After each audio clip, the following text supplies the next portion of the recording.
Muy buenas tardes para todos. Por favor, me confirman si se escucha bien el audio y si pueden ver la diapositiva que les estoy compartiendo. Me lo escriben, por favor, en el chat.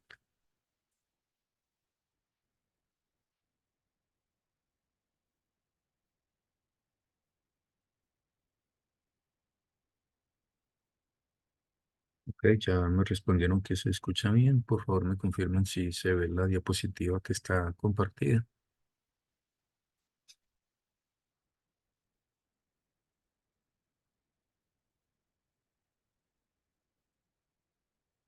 Listo, muchas gracias, Kevin. Muchas gracias, Liliana, por responder. Bueno, sean bienvenidos todos a una nueva tutoría de la Olimpiada de Química. Hemos venido abordando pues diferentes temáticas sobre los temas en los que se va a concentrar las pruebas, las diferentes pruebas de la Olimpiada de Química.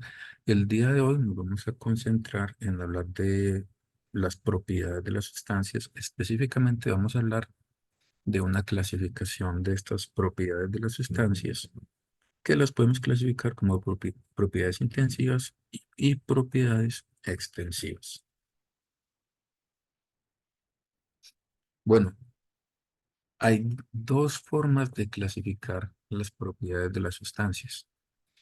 Hay una clasificación que las podemos dividir en propiedades físicas y propiedades químicas. Sin embargo, pues este va a ser un tema que vamos a abordar en una futura tutoría de la Olimpiada. El día de hoy nos vamos a concentrar es en una clasificación, como ya les mencionaba hace un momento, que nos separa las propiedades de las sustancias en propiedades intensivas y propiedades extensivas. Entonces, hay propiedades físicas que pueden ser intensivas o extensivas y también hay propiedades químicas que pueden ser intensivas o extensivas. Entonces, vamos a definir a qué hacemos referencia cuando hablamos de una propiedad que sea intensiva o que una propiedad sea extensiva, independiente pues de que sea propiedad física o propiedad química. Bueno, entonces vamos a comenzar hablando de las propiedades intensivas. Una propiedad de una sustancia se considera intensiva cuando es una propiedad que no depende de la cantidad de sustancia que se está considerando en el sistema. O sea, puede tener 1 gramo, 10 gramos, 1 kilogramo, 1 tonelada. Si una propiedad no cambia cuando yo varío la cantidad de sustancia, quiere decir que tengo una propiedad intensiva. En otras palabras, una propiedad intensiva es independiente de la cantidad de sustancia. Por lo tanto, las propiedades intensivas no son aditivas. Esto es importante. Una propiedad intensiva no es aditiva. ¿A qué hago referencia con esto? Quiere decir que si yo tengo, por ejemplo, propiedades como la densidad, acá tenemos un ejemplo. La densidad es una propiedad intensiva. Yo puedo tener 10 mililitros de agua que tienen una densidad. A esos 10 mililitros de agua, si yo le echo 10 mililitros más, pues en total tengo 20 mililitros. Pero esos 20 mililitros tienen la misma densidad que la que tenían 10 mililitros de agua. Entonces las densidades no se suman, no son aditivas. Si tengo 1 mililitro, si tengo 10, si tengo 20, si tengo 100, cualquier cantidad de sustancia, sea medida como el volumen de la sustancia, o medida como la masa de la sustancia, no importa la cantidad que tengamos, la densidad siempre vale lo mismo. Otros ejemplos de propiedades intensivas son la temperatura de fusión, al igual que la temperatura de ebullición.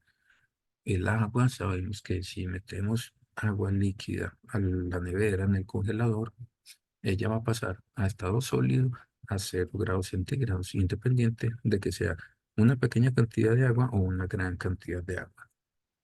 Por el contrario, las propiedades extensivas, estas son propiedades que sí dependen de la cantidad de sustancia.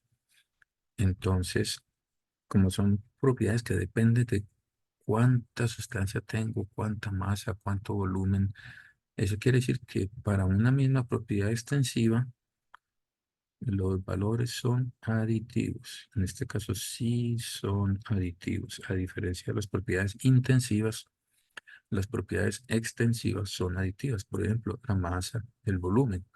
Si yo tengo 10 gramos de una sustancia y le sumo otros 10 gramos, pues el total van a ser 20 gramos. La masa es aditiva, lo mismo que el volumen. En el caso que yo tenga, por ejemplo, 10 mililitros de una sustancia y le adiciono otros 10 mililitros, el volumen final va a ser 20 mililitros porque va a ser la suma de los valores que teníamos antes de mezclar. Por lo tanto, propiedades extensivas son siempre aditivas, propiedades intensivas no son aditivas. Entonces, luego de tener claro la definición y estos ejemplos de propiedades intensivas y extensivas, ahora vamos a considerar que hay una particularidad. Resulta que algunas de las propiedades extensivas las podemos convertir en propiedades intensivas. Recuerden, las extensivas son las que dependen de la cantidad de sustancia. Entonces resulta que una propiedad extensiva que sí depende de la cantidad de sustancia, yo la puedo convertir, puedo obtener una propiedad intensiva transformándola por medio de una división. La vamos a dividir por cantidad, sea de sustancia, medida como masa o como volumen. Por ejemplo, ya habíamos visto hace un momento, el volumen es una propiedad extensiva. El volumen depende de la cantidad de sustancia. Sin embargo, cuando definimos el volumen molar, es tomar el volumen de una sustancia que es propiedad extensiva y lo divido por la cantidad de sustancia. La cantidad de sustancia, por ejemplo, en moles. El volumen molar es el volumen de la sustancia dividido a las moles de sustancia. Recuerden que las moles de sustancia se obtienen a partir de la masa. Entre mayor masa tenga yo, a partir de una cierta masa tengo las moles. Para obtener moles a partir de masa, pues necesito usar la masa molar de la sustancia. Entonces, bueno, el volumen, propiedad extensiva. Si lo divido por las moles, y las moles, al igual que la masa, también es algo, una propiedad extensiva. Cuando las divido, ese cociente me da como resultado el volumen molar, que es el volumen que ocupa una mol de sustancia. El volumen molar es una propiedad intensiva que la estoy generando a partir de dos propiedades extensivas.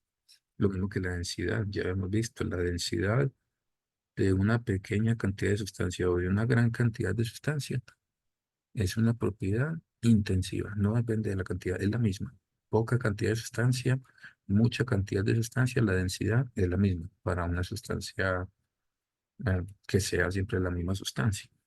¿Cómo se tiene la densidad? Es el cociente de dividir la masa, que es una propiedad extensiva, dividida por el volumen, que el volumen también es una propiedad extensiva. Entonces, ese cociente entre esas dos propiedades extensivas nos da como resultado la densidad, que es una propiedad intensiva. También tenemos el peso específico. El peso específico va a ser el peso de una sustancia dividido el volumen. El peso es el producto de la masa por la gravedad y el peso pues es una propiedad extensiva, el volumen también es una propiedad extensiva. El cociente de estas dos propiedades extensivas me da como resultado el peso específico, que es una propiedad intensiva. Entonces, ya tenemos claro cuál es la diferencia entre una propiedad extensiva, una propiedad intensiva y por combinación de algunas propiedades extensivas, pues realizando el cociente entre algunas propiedades extensivas, como resultado podemos obtener una propiedad intensiva. Bueno, vamos a ver ahora algunos ejercicios propuestos de este tema de propiedades intensivas, propiedades extensivas. Vamos a comenzar con este ejercicio. Nos dan una tabla, nos dicen que las siguientes propiedades fueron determinadas para una cantidad fija de carbón, grafito. Esta es la sustancia que tenemos. Carbón, grafito, es la sustancia que tenemos. Para esa sustancia se midió la masa, la densidad, el color, el volumen, el punto de fusión. Cada una tiene un valor asignado con sus respectivas pues, unidades, cuando es un valor numérico o el color, por ejemplo, cuando es una descripción pues cualitativa de su apariencia. Nos preguntan si esas propiedades son intensivas o extensivas. Voy a abrir por acá el chat. Por ejemplo, cuando tenemos la masa de una sustancia, si tenemos la masa de una sustancia, ¿ustedes qué creen? ¿Es extensiva o intensiva? Según la definición que acabamos de hacer, pueden responder por el chat.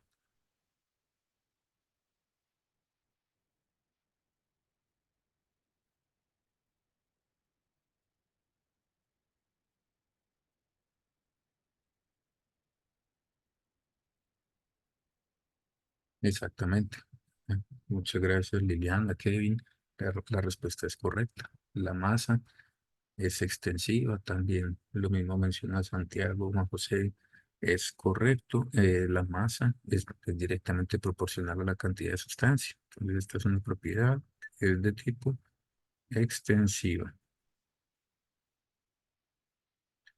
La densidad. Cuando tenemos la densidad de una sustancia, ¿qué tipo de propiedad es? Exactamente, ahí están escribiendo por el chat. Es una propiedad intensiva, ya la habíamos definido. La densidad no depende de la cantidad de sustancia, entonces intensiva. El color, ¿qué creen ustedes? ¿El color es extensivo o intensivo? ¿Qué tipo de propiedad sería el color? Exactamente, muy bien, todos veo que describen la respuesta intensiva, pues el color, si yo tengo una pequeña cantidad de ese carbón grafito o una gran cantidad de carbón grafito, pues su color no va a cambiar, siempre va a ser un color negro, va a ser una propiedad intensiva también. El volumen de la sustancia nos dice que tenemos un volumen de 5,0 centímetros cúbicos. ¿El volumen es intensivo o extensivo? Efectivamente, ya varios han contestado. El volumen es una propiedad extensiva. A mayor cantidad de sustancia, pues mayor volumen va a ocupar. Entonces es propiedad extensiva. Y por último, el punto de fusión. El punto de fusión nos dice que es 3800 Kelvin, una temperatura relativamente alta. Ya veo las respuestas por el chat. También están todos con la respuesta correcta. Es una propiedad intensiva.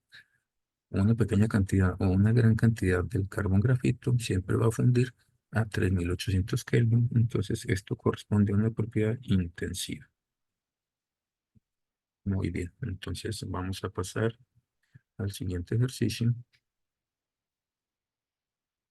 Listo. En este ejercicio, un momento, nos dicen, se ha reportado que para el hierro, de la sustancia la que vamos a analizar es el hierro, nos dicen que a una atmósfera de presión, o sea, esto es más o menos la presión que tenemos a nivel del mar. Cuando tenemos una atmósfera de presión, el punto de fusión es 1536 grados centígrados.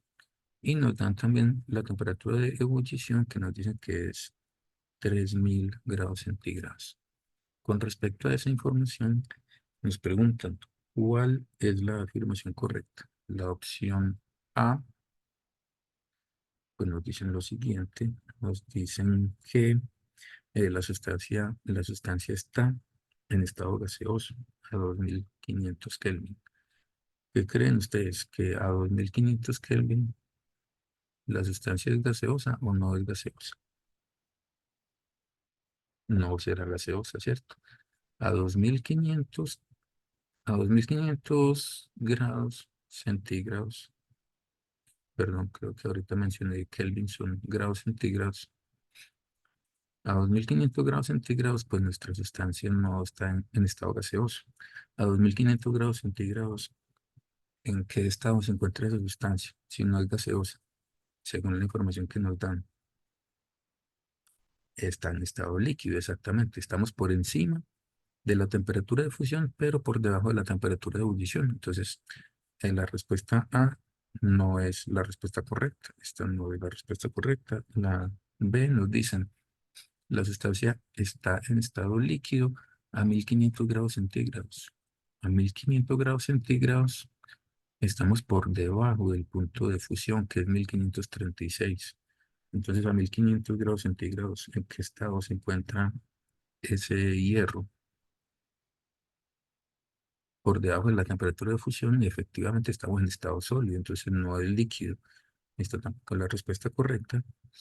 La opción C nos dice, la sustancia se encuentra en estado sólido a 1537. Si la fusión es 1536, 1537 está sólido, no, está líquido, ya veo que lo ponen en el chat. A 1537 está líquido.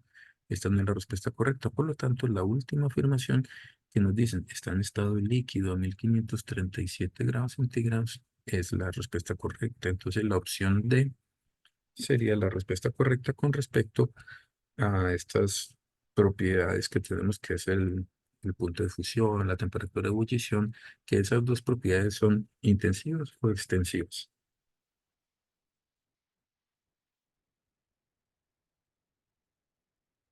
Efectivamente, Juan José y Liliana también es correcto, son propiedades intensivas, tanto la fusión como la ebullición, no importa la cantidad de sustancia que tengamos. Bueno, vamos a pasar al siguiente ejercicio. Bueno, en este ejercicio nos dicen la decantación. La decantación es un método de separación que se puede aplicar para separar componentes de una. Nos dan varias opciones. La A nos dice una mezcla de dos sólidos inmiscibles. B, una mezcla heterogénea, dos líquidos inmiscibles o un sólido insoluble en un líquido. C, una mezcla de dos líquidos totalmente miscibles. Y D, cualquier tipo de mezcla. Entonces, bueno, la decantación es una técnica de separación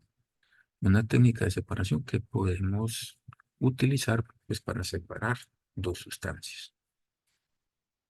La decantación consiste en dejar un sistema que tiene una mezcla de dos sustancias, que lo dejamos en reposo y simplemente lo que vamos a hacer es separar por gravedad, sea la parte superior o la parte inferior de una de las dos sustancias. Por lo tanto, si yo tengo dos sólidos inmiscibles, esta opción A, por ejemplo, yo puedo tener un sólido que sea cloruro de sodio, como la sal común de cocina, y tener glucosa, un azúcar, también que es la conocemos pues en nuestra vida cotidiana. Sin embargo, estos dos sólidos, si yo los tengo pulverizados y están mezclados, así yo los deje en reposo, no se va a ir para la parte superior, no se va a ir una de las sustancias, para la parte inferior no se va a ir la otra. Entonces, esto no me permite hacer una separación por decantación. Cuando tengo una mezcla heterogénea de dos líquidos que son inmiscibles, por ejemplo, cuando tengo agua y aceite, o si tengo un sólido insoluble en un líquido, un sólido insoluble en un líquido puede ser tener agua y arena.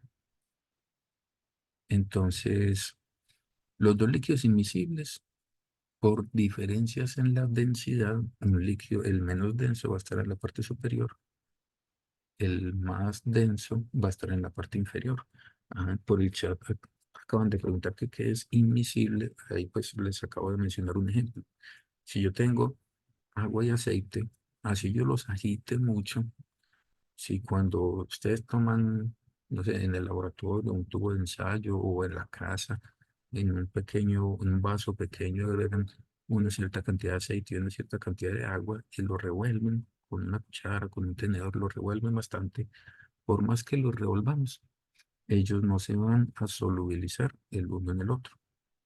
Entonces son líquidos que cuando yo los agito, por más que los mezcle, cuando yo dejo el recipiente en reposo, ellos espontáneamente se separan.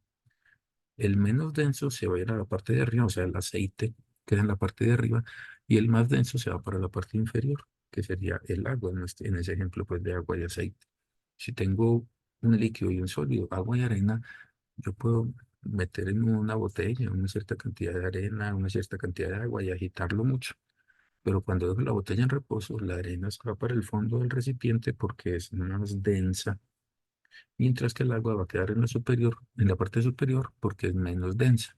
Entonces, cuando yo dejo mi sistema en reposo, que se separan, el menos denso va para la parte superior, el más denso va para la parte inferior, yo simplemente puedo inclinar un poco el vaso o la botella y voy separando la parte superior, que es menos densa, y dejo en el recipiente la parte inferior, que es la más densa. Eso es una separación por decantación, aprovechando diferencias en la densidad de las sustancias. Entonces, esta opción B es la opción correcta para separar una mezcla por decantación. La opción C que nos dice que podemos separar una mezcla de dos líquidos totalmente miscibles.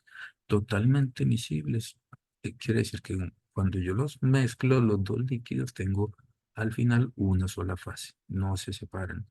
Por ejemplo, si ustedes mezclan etanol y agua, esa mezcla es totalmente miscible, forma una sola fase y no se van a separar por densidades, porque son solubles.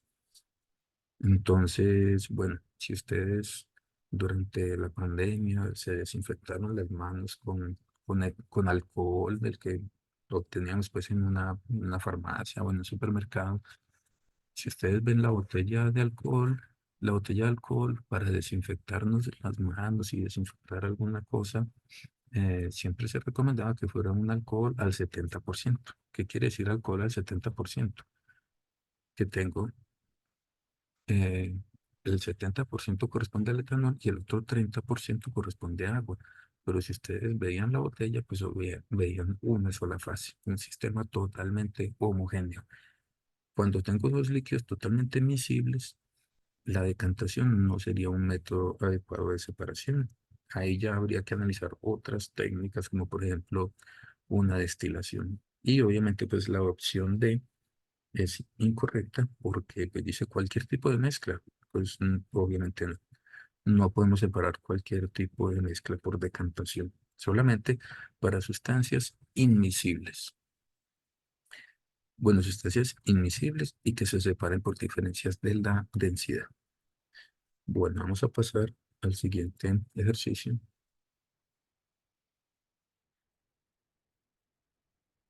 Bueno, en este ejercicio nos hablan que la viscosidad es la resistencia que presenta una sustancia, sea líquida o sea gaseosa, a fluir. Por lo tanto, se puede determinar, pues la viscosidad de una sustancia la puedo determinar si una sustancia líquida es más viscosa que otra. O sea, si tengo dos sustancias líquidas y yo quiero determinar cuál de las dos es más viscosa, para determinar en dos sustancias líquidas cuál de las dos es más viscosa, nos dicen que con qué información la podemos determinar. Por ejemplo, la opción A nos dicen las densidades de ambas sustancias. Yo puedo tener las densidades, pero las densidades no me dan información de qué tan fácil o qué tan difícil fluye un líquido, qué tanta resistencia presenta a fluir. Yo puedo tener dos líquidos con exactamente la misma densidad o densidades muy cercanas y que un líquido sea muy viscoso y el otro sea muy poco viscoso. Entonces la densidad no nos da información sobre la viscosidad. Entonces, la opción B nos dice las temperaturas de ebullición de las dos sustancias. Las temperaturas de ebullición nos dicen, pues, qué tan fácil puede pasar una sustancia líquida a la fase gaseosa. Entonces, nos dice qué temperatura debemos alcanzar para que se dé un cambio de fase de líquido a gaseoso. La evaporación de un líquido por calentamiento y su temperatura de ebullición está asociado con una propiedad físico-química que es la presión de vapor, más no está relacionado con la viscosidad. Entonces, la temperatura de ebullición no nos dice si un líquido es muy viscoso o no. Entonces, bueno, aquí tenemos densidades es una propiedad intensiva, no nos sirve para medir la viscosidad. La viscosidad, como ya lo habíamos definido, es que tanta resistencia presenta una sustancia líquida o gaseosa a fluir. Es una propiedad intensiva, no depende de la cantidad de la sustancia.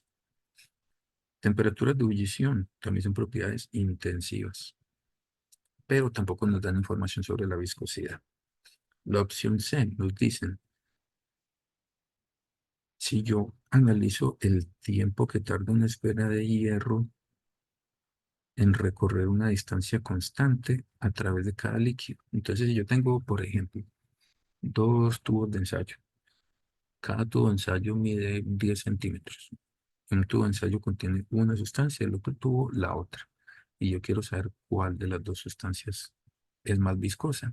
Entonces tengo una misma esfera de hierro con una masa determinada. Entonces la esfera la dejo caer por un tubo de ensayo y mido cuánto tiempo tarda en recorrer esos 10 centímetros. Luego la dejo caer en el otro tubo de ensayo y mido cuánto tiempo tarda en recorrer esos 10 centímetros. ¿Qué tan rápido, qué tan lento cae la esfera a través del líquido? Va a venir determinado por la viscosidad del líquido. Cuando un líquido presenta mucha resistencia a fluir, entonces también va a presentar mucha resistencia a que la esfera caiga desde la parte de arriba hasta la parte de abajo del tubo de ensayo, simplemente pues por efecto de la gravedad. Entonces, entre más viscoso, más tiempo tarda esa esfera en recorrer el líquido y por lo tanto esta es la respuesta correcta, la respuesta C es la respuesta correcta. La opción D nos dicen pues la masa molar de cada sustancia, pero pues la masa molar tampoco está asociada con la viscosidad. La viscosidad es más una consecuencia de la forma de las moléculas, no de la masa molar de las moléculas. Entonces la opción D también es correcta. Ya alguien en el chat también había mencionado que la respuesta correcta es la C. Eso está muy bien. Bueno, varios habían mencionado que la C era la correcta. Bueno, vamos a proceder con el siguiente ejercicio. En este ejercicio nos dicen, si se conoce la masa de un objeto sólido que tiene una geometría regular, entonces, nos dicen que tenemos un sólido, conocemos la masa, que es una propiedad extensiva, tiene una geometría regular, o sea, puede ser no sé, una esfera, un cubo, alguna geometría pues determinada conocida y resulta que este sólido es soluble en agua y queremos determinar la densidad. La densidad, recordemos, es la proporción de propiedad intensiva. Nos preguntan cuál de los siguientes procedimientos sirve para determinar el volumen. El volumen es una propiedad extensiva. Primero nos dicen, entonces, para determinar el volumen, necesitamos determinar las temperaturas de fusión y de ebullición. Pues la temperatura de fusión y ebullición son ambas propiedades intensivas. No depende de la cantidad de sustancia, mientras que el volumen es una propiedad extensiva. Entonces, temperatura de fusión y de ebullición no nos permiten obtener qué tanto volumen de sustancia tenemos para medir la densidad de ese objeto al cual le conocemos la masa. Entonces, la opción A es incorrecta. La opción B nos dice solubilizar el sólido en un solvente diferente al agua. Entonces, si yo solubilizo el sólido en un cierto volumen de solvente que sea diferente al agua, no nos permite determinar el volumen. ¿Por qué? Yo puedo tener un cierto volumen conocido de ese solvente, pero resulta que cuando solubilizo el sólido, pues sí, yo voy a tener un incremento en el volumen, pero como son sustancias diferentes, los volúmenes no son aditivos. No es lo mismo cuando yo mezclo cierta cantidad de agua, por ejemplo, 10 mililitros de agua con 10 mililitros de agua, mi volumen final son 20 porque es la misma sustancia. Cuando son sustancias diferentes, los volúmenes no son aditivos, por lo tanto, no me permite determinar el volumen del sólido. La opción B es incorrecta. La opción C nos dice determinar la geometría del objeto. Supongamos que mi objeto tiene una geometría esférica. Si yo tengo una esfera, conociendo la geometría del objeto, a partir de esa geometría podemos calcular el volumen. Entonces, si es una esfera, si es un cubo, si es pues, diferentes geometrías, un cilindro, por ejemplo, hay fórmulas y ecuaciones matemáticas que nos permiten obtener un volumen de una geometría determinada. Entonces, a partir de la geometría de ese objeto sólido, podemos determinar su volumen. Y como ya tenemos la masa, entonces la masa dividido el volumen nos permite calcular su densidad. La opción D nos decía que sumergir el objeto en un volumen conocido de agua y medir el aumento en el volumen. Resulta que, pues, si ese objeto lo sumergimos en agua, ya en el enunciado nos estaban afirmando ese objeto o esa sustancia que conforma ese objeto es soluble en agua. Entonces, si yo lo sumerjo en agua, se solubiliza. Y al igual que analizábamos en el caso B, yo puedo medir que hay un incremento en el volumen, pero ese incremento en el volumen no va a ser igual al volumen de ese objeto, porque al ser sustancias diferentes, los volúmenes no son aditivos. Entonces, la opción D es incorrecta. La única forma en que la opción D, que sería sumergir el objeto en un volumen conocido de agua y medir el aumento en el volumen, la única forma en que eso sería útil para determinar el volumen de un objeto sería que sea insoluble. Si yo tengo un sólido insoluble en agua, independiente de que yo conozca su geometría regular o de que tenga una geometría irregular, al sumergirlo, cuando yo lo sumerjo en agua, ese incremento en el volumen que tiene sí va a ser una medida del volumen de ese objeto. Entonces, aquí tenemos que la opción correcta es la opción C. Vamos a ver ahora el siguiente ejercicio. Bueno, acá nos dicen, tenemos un vaso de precipitados, que es como un vaso de precipitados, pues también se conoce como un beaker. Ese beaker o ese vaso de precipitados contiene una mezcla en la cual tenemos 35 mililitros de etanol y le adicionamos 14 mililitros de metanol. El etanol y el metanol son dos alcoholes que simplemente los diferencia un átomo de carbono y algunos cuantos átomos de hidrógeno. Entonces el etanol tiene una fórmula que es CH3, CH2, OH. Este es perdón, el etanol. El metanol tiene una fórmula CH3OH. Entonces son dos alcoholes, por lo tanto pues tienen el mismo grupo funcional alcohol, debido a que los dos son sustancias no polares, son sustancias polares. Recuerden que hay una frase que les enseño a ustedes al iniciar los cursos de química que dice lo similar es soluble en lo similar. Entonces el alcohol etanol y el alcohol metanol, ambos son sustancias polares, entonces por ser ambos polares, son solubles uno en el otro. Lo mismo que el agua con estos alcoholes, el agua también es una sustancia polar, por lo tanto es soluble. En este caso, listo, nos preguntan ¿cuál afirmación es correcta? De las que vienen, estas cuatro opciones que nos dan, nos dicen, se puede afirmar que en ese recipiente cambia, que cambia la densidad del etanol. La densidad del etanol sabemos que es una propiedad intensiva, no depende de la cantidad de sustancia. Y de hecho, cuando el etanol yo le adiciono metanol, pues tampoco la cantidad de etanol no me va a cambiar. Entonces la densidad del etanol no va a generar ningún cambio. Esta opción no va a cambiar. La viscosidad del metanol. Ya sabemos que las viscosidades son también propiedades intensivas. Que haya presencia de etanol puede cambiar la viscosidad de la disolución resultante de la mezcla. pero la del metanol individual no la va a cambiar, entonces esto tampoco cambia. Nos dice la opción C, cambia la masa de mezcla. Obviamente, si yo tengo un volumen de etanol y le adiciono un cierto volumen de metanol, cuando yo mezclo dos volúmenes, conociendo el volumen de etanol y a partir de la densidad del etanol, yo puedo tener una masa, llamémoslo la masa de etanol, M sub E.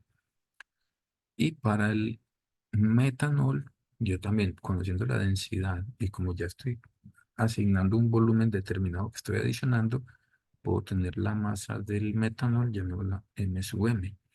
Entonces, la masa de la mezcla va a ser igual a la masa de etanol más la masa del metanol. Cuando yo junto los dos alcoholes, sí se va a generar un incremento en la masa. Sabemos que la masa es una propiedad extensiva. Por ser una propiedad extensiva, es una propiedad aditiva.